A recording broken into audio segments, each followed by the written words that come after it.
Have you ever felt like there's something greater prepared for your life? But even praying, trying, believing, it's as if an invisible barrier still prevents you from moving forward.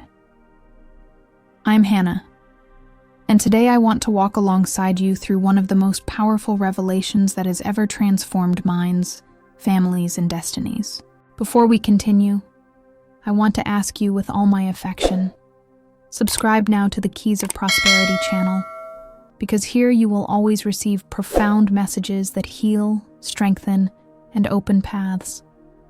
And tell me in the comments where you're listening from. I want to pray for your city and your story. You're not here by chance. I always believed that destiny was a matter of luck or opportunity, until I understood that the Bible reveals that prosperity is a consequence of principles, not circumstances. And when I discovered Proverbs, I realized that God didn't hide anything. He simply encoded it. He placed keys so powerful in these verses that whoever activates them accesses doors that no diploma or human influence can open. Today I want to walk with you through this map, an ancient map, a map that never fails, a map that many ignore, but that few, once they find, never return to their starting point. Modern science calls it neuroprogramming, environment of influence, neural reward, the biology of choice. But the Bible already spoke of all this, thousands of years before. And the more I studied, the clearer one truth became. The mind is the first territory where heaven or chaos settles, and the environment you walk in is the river that shapes that mind, just as Proverbs 13:20 reveals. Wise men attract wisdom, fools share failure. The mind never walks alone. It always becomes an echo of whoever you listen to. But before we unlock the codes, I want you to imagine a scene with me. You've been walking through a desert for years. You walk, you pray, you struggle, and nothing changes. Until, suddenly, someone hands you a traceable map with exact coordinates to a hidden source. It's not luck. It's instruction. It's not magic. It's obedience. This video is no longer a video. It's a map. A map that begins now and goes from mind to spirit, from faith to action, from prayer to manifestation. And so listen carefully. What you're about to hear next isn't theory. It's living code. Each verse won't be read as a dead letter, but deciphered as a key that activates spiritual and financial realities.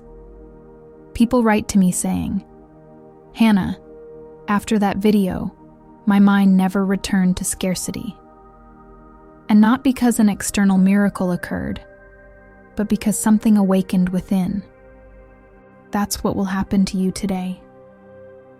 If you stay with me until the end, if you listen not just with your ears, but with your spirit, you won't leave this video the same way you entered. I say this with fear, responsibility, and joy, because what began as knowledge will end as transformation. But before we move on to the next chapter, I want to remind you, with much love, meet Reprogram a Mind. It's a 7-day guided audio program designed to reprogram your mind for real prosperity, aligned with the living word. If you feel called, the link is in the pinned comment. And now, get ready. In the next chapter, I'll reveal the first verse of the wealth map and why it's directly linked to your future, your destiny, and perhaps your next miracle. Proverbs 22:29 declares, "Have you seen a man diligent in his work? He will be placed before kings. He will not be kept in the place of those of low degree." This is not just a promise, it is a spiritual law. God does not exalt the talented, nor the dreamer, but rather the diligent, the one who delivers excellence even when no one is watching. There are people who pray for doors that God will not open, because He will never bless laziness disguised as faith. Excellence is the language that the heavens recognize, because it proves honor. It is as if to say, "Lord, what you have given me, I will multiply." And it is this attitude that changes destinies. Most people wait for motivation to act, but those who thrive understand something the world hasn't yet. Action breeds motivation, not the other way around. Those who wait until they feel ready never start. But those who start, even when afraid, reach levels that could never be reached by looking from afar. The Bible doesn't say, "He who believes prospers." It says, "He who is diligent prospers." Faith without diligence is just theory. Diligence without faith may bring money, but without peace. Balance is the key that few find. God doesn't reward speed, He rewards consistency. He's not impressed by grand beginnings, but by small, sustained steps. Those who excel where they are promoted to where they desire. That's why Proverbs doesn't say, "shall be taken," but "shall be placed before kings." This means an invitation. Doors you didn't ask for. Rooms you never imagined. When you honor your task, even if no one sees, heaven itself introduces you to the right places, at the right time, before the right people. Think with me. If God elevated you today, would your excellence sustain the position? Because promotion without preparation becomes a burden, not a blessing. God doesn't deny you growth. He protects you from it until you're ready. This awareness removes anxiety and makes us gratefully see where we are now. Because perhaps this place is not a delay, but secret training. A place where God molds us so that when the time comes, we don't enter insecure, but anointed. Precisely for this reason, there are talented people who remain trapped, and others, discreet, who are silently placed before doors they never expected. Because talent impresses for a moment, excellence builds confidence for a lifetime. The world tolerates the mediocre, but heaven invites the excellent. And the excellent is not perfect. It is the one who honors what they have, who cares, who treats each thing as if it were a rehearsal for the place they want to reach. Now I ask you, and only you can answer, what you do today would make God trust you more tomorrow. Because excellence is a decision, not a condition, and the heavens respond to decisions. It doesn't matter if no one sees, God sees. And when God sees, He raises. When God sees, He promotes. When God sees, He opens paths that no man can close. And maybe He's about to do that for you. And that's why in the next chapter we'll talk about something even more profound. The power of what comes out of your mouth. Because there are excellent people who nullify their destinies with unconscious words that sow ruin every day. If this has made sense to you so far, hold on. What's coming next could be one of the greatest awakenings of your life. Proverbs 18:7 declares, "In the mouth of a fool is his destruction, and his lips are a snare to his soul." In other words, it's not the enemy, nor the economy, nor the government. Often it's one's own mouth that sabotages one's financial destiny. There are powerful prayers, canceled out seconds later by words of doubt, complaint, and scarcity. There are people who ask for prosperity, and immediately after say, "Money is hard to come by. Nothing works for me. I was born to struggle." And in the spiritual world, these statements are authorized as decrees. Heaven works by principle, not emotion. What you speak with conviction, the spiritual world understands as permission. The mouth is a creative tool or a destructive weapon. This explains why some people fast and pray, yet remains stuck, because the spirit advances, but the mouth pulls back. Faith demands advancement. The mouth decrees judgment. And God can only bless what your mouth authorizes.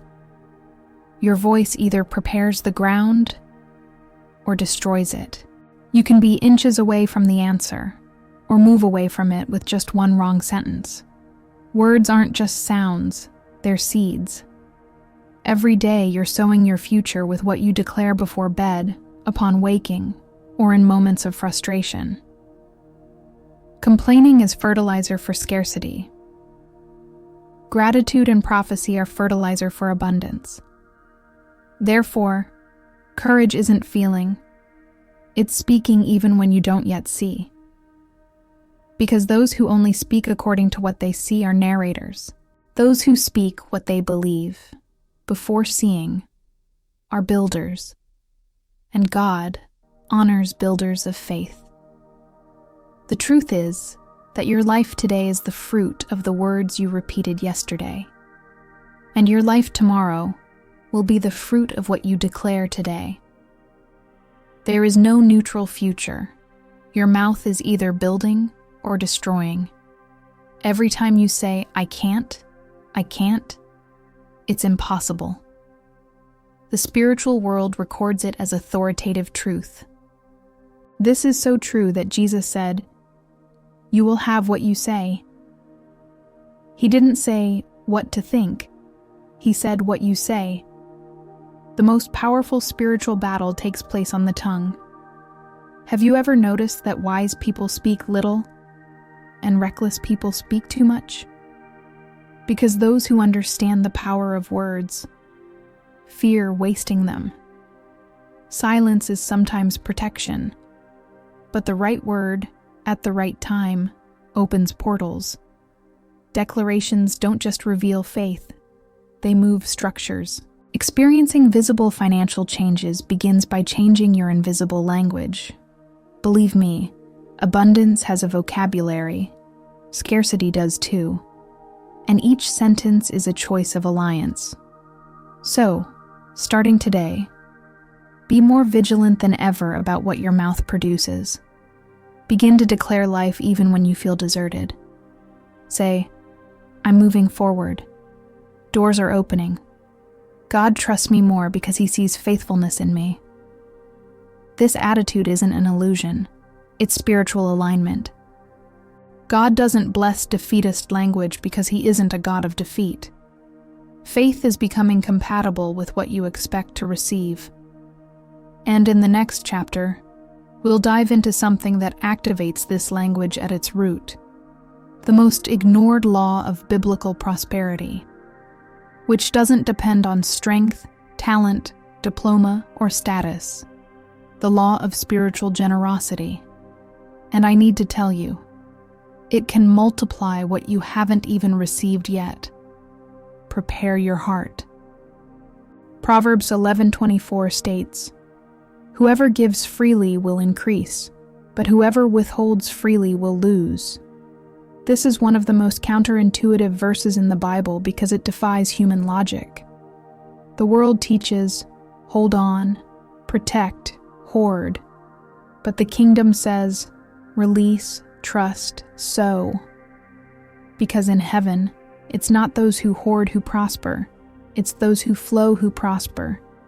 The Bible doesn't say, whoever has much will receive more. It says, whoever is generous. Biblical prosperity isn't based on quantity, it's based on spiritual movement. God never multiplies what you bury out of fear. He multiplies what you give in faith. Generosity is the greatest act of invisible trust there is. It's like saying, I know my source isn't money, it's God. And when heaven sees this purity, he releases resources that go beyond human logic.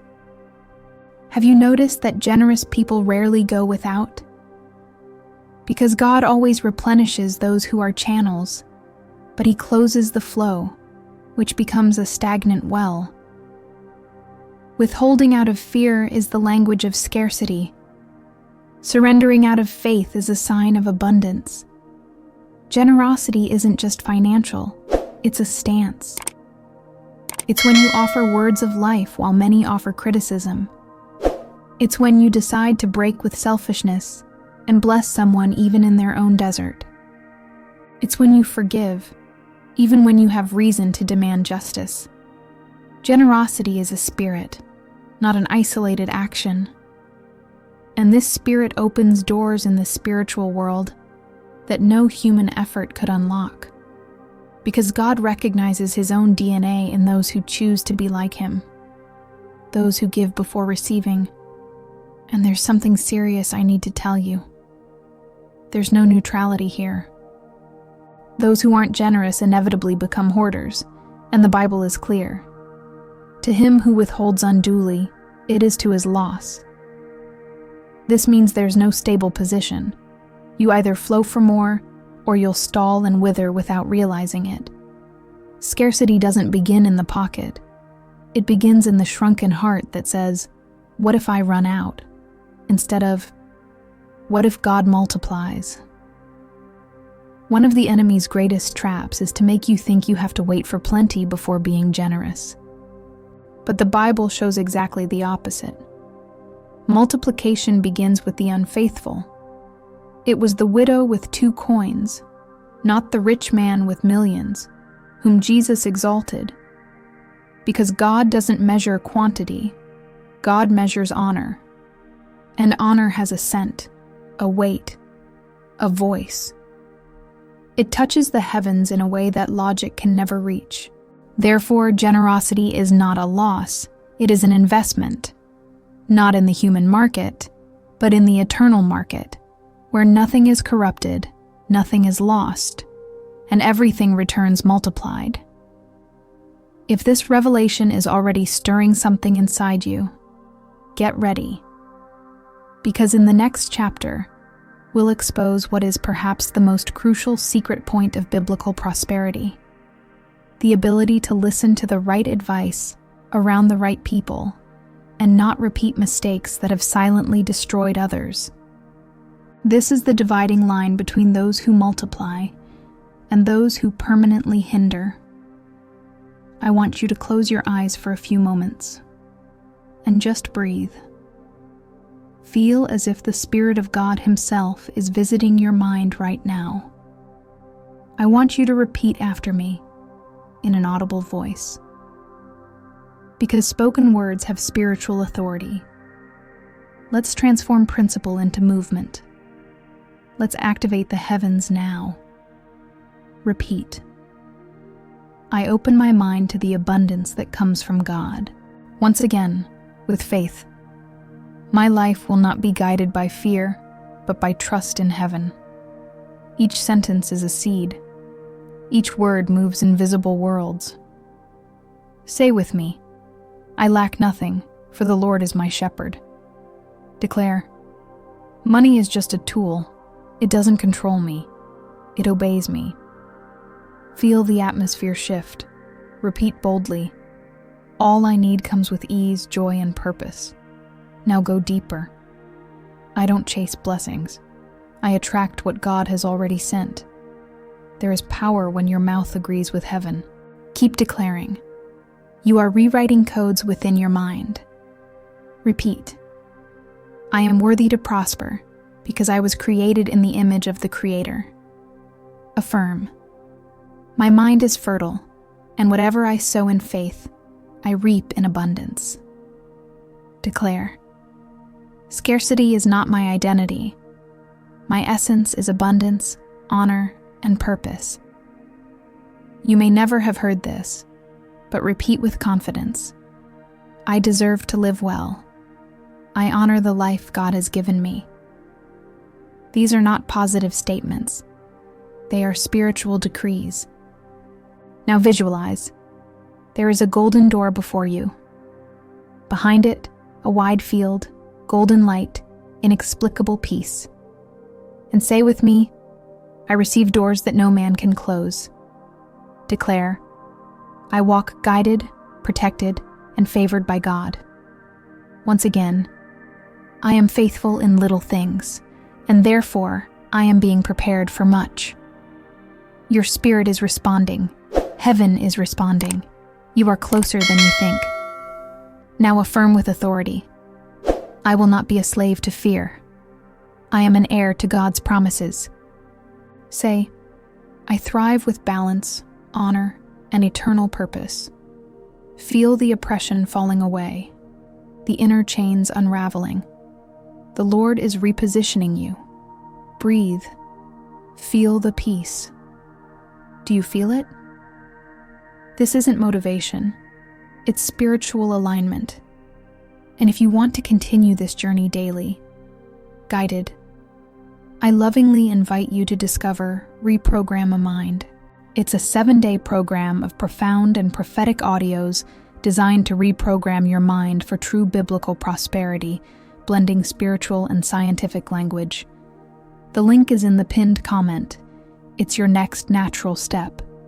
But don't leave, because in the next chapter, Solomon, Paul, and Jesus will reveal the most dangerous and liberating foundation of the prosperity that remains. There are 3 men in the Bible who mastered prosperity with absolute balance, and none of them were guided by greed: Solomon, Paul, and Jesus. 3 distinct minds, 3 levels of revealed wisdom, 3 secrets that, when united, form the most complete map ever revealed on spiritual, emotional, and financial prosperity. Solomon teaches us about strategy and vision, Paul teaches us about inner freedom, and Jesus teaches us about purposeful multiplication. The 3 don't compete, they complement each other.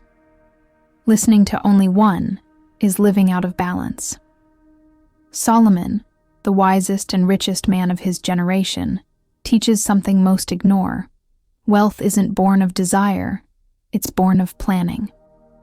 Proverbs 21:5 says, "Well-laid plans lead to wealth, but a hasty man ends in poverty." Solomon didn't prosper by luck, but because he became a strategist. God doesn't bless improvisation, He blesses preparation. Prosperity begins long before the money arrives. It begins in the structure of your mind, which decides what to do with the little before reaching for the much. Paul, however, reveals the warning that many neglect. Prospering on the outside while sickening on the inside is failure in disguise. In Philippians 4:12, he says, "I know how to be content in whatever situation I am." Paul experienced both abundance and scarcity. And in both, he remained stable because he was not a slave to external fluctuations. He didn't say, "When I have, I will be happy." He said, "I have peace before anything else, because my source is not human." True prosperity never leaves you hostage to circumstances. That's why Paul prospered even while imprisoned. And then we come to the Master, Jesus, the only one who united faith, multiplication, and eternal purpose without ever bowing to money. He spoke more about finances than about heaven and hell. Not because he loved money, but because he knew that money reveals the owner of your heart. In Matthew 25, he commends the servants who multiplied what they received, and rebukes the one who buried it out of fear. In God's eyes, burying gifts and opportunities is as much a sin as wasting them. Everything that doesn't multiply recedes. Jesus also reveals the ultimate test of the soul in Matthew 6:21. "Where your treasure is, there your heart will be also." He never asked how much you have. He asked what you love most. Because God doesn't compete with money. He only observes who you obey most quickly. Money is a spiritual thermometer. It is never neutral. It reveals whether you are master or servant. And this is the most dangerous and most liberating distinctor of prosperity. And that's exactly what we'll reveal now, in the next part. the most critical point of biblical prosperity, the invisible frontier where many people get stuck and don't even realize it, the financial idolatry that destroys even those who seem to be winners. Prepare your heart. The next step could be what frees you once and for all, or what reveals what still holds you back. There is a point where even people of faith stumble, not for lack of prayer, but because of an idol that silently installs itself, without an image, without an altar, without any appearance of sin, and often in the name of prudence. The Bible calls it the love of money, and there is no verse more direct than 1 Timothy 6:10. The love of money is the root of all kinds of evil. Understand, it's not money, but the invisible place it occupies within the heart. There are people who are poor, but are already slaves. There are rich people, and truly free. This idol isn't revealed in words, it's revealed in decisions. When someone loses peace because they lost financial control, it's idolatry. When they accept humiliation to maintain status, it's idolatry. When they sacrifice time with God or family in exchange for more accumulation, it's idolatry. The rich young man in Matthew 19 seemed righteous. He obeyed commandments. He was a spiritual reference. But Jesus looked at the one area where he refused to surrender control. And there he revealed who his God truly was. He didn't have the money had him. This is the most dangerous test. Because God isn't analyzing your bank balance. He's analyzing who governs your affections. Money ceases to be a tool and becomes a prison when it makes decisions for you. That's why Jesus never asked us to abandon wealth. He asked us to remove our souls from the throne and return lordship to the Creator. Biblical prosperity is when you master money and never the other way around. When money begins to finance legacy, purpose, and life, and not ego, fear, or social validation. So, if you feel like this message touches something you've never named before, write it in the comments now. Amen. Publicly declare that God has the throne of your heart, and money will never rule your decisions. Because when you take a stand, heaven responds. And if you haven't signed up yet, now is the time to press the button and join me on this journey. Live under spiritual guidance, not emotional chaos. This community exists for that. But don't leave, because the most important thing is yet to happen now. In the next chapter, the final revelation, the perfect fit between Bible, science, and destiny. Confirmation that your mind can be reprogrammed to live God's perfect plan and never again return to the pattern of scarcity. I want you to take this truth as a final seal upon your spirit. Prosperity doesn't begin in the wallet, it begins in the mind. And if the mind is renewed, the whole life inevitably aligns. Science calls it neuroplasticity. The Bible calls it the renewal of understanding. But heaven has always known, you don't live what you desire, you live what you unconsciously believe. And when the mind is reprogrammed by the Word, patterns of scarcity break, habits change, decisions align, and reality inevitably begins to reflect heaven. True prosperity isn't heavy, forced, or unstable. It's light, steady, and secure, because it's not born of effort, but of alignment. It's being able to wake up in peace before you have the answer. It's increasing your faith before you see the number. It's understanding that true wealth isn't just about having, it's about being free, guided, and multiplying with purpose.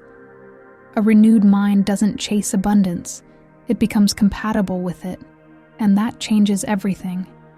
If this video spoke to you, please accept my deepest gratitude.